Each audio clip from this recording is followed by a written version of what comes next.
咱回头就来看这个，由这个新德县德北分局介护的这个共放火通缉犯，昨下晡今仔讲伊心脏无爽快，两个远警甲带去看医生，想袂到伊早就甲朋友串通，趁其中一个警察去开车，剩一个警察的浪胖，三个朋友压制这个远警，通缉犯跳就接应车逃走。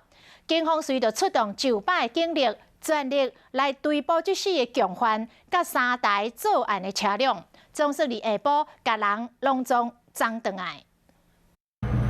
穿白衫这个姓郑的查甫人是一个通缉犯，后壁有一个远警伫介护。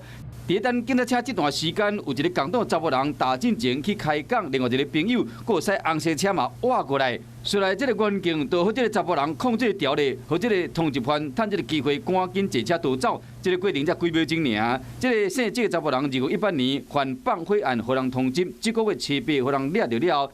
车教讲伊心脏真艰苦，所以讲两员警就咧介护伊去病院。趁其中一个员警去驶车的时，共党就攻击警察，协助伊坐车逃走。手铐是暂时解开的，因为他去打针。脚镣有上。他当时手上有一个手机耶。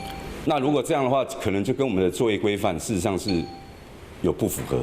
那我们会做内部检讨。若无挂手铐，佫会使用手机啊，佫甲朋友开讲遮久。分局长王立德讲，无符合作业规范，必要时会处罚。